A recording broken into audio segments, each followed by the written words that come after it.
Okay, so I just want to talk about these matte lip crayons for a second. I've been so excited for these to finally come out.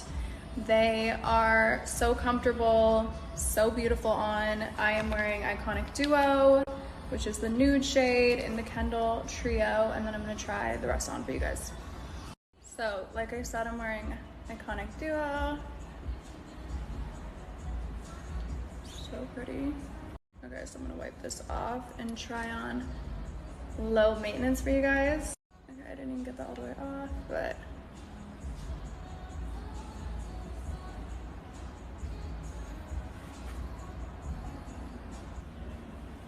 okay, and this shade is As We Should.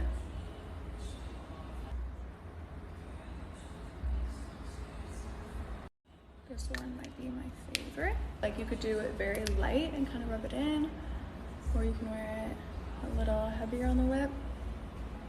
Okay, so those are the 3 brand new lip crayons launching in the Kendall collection on April 6th. So I will see you guys there.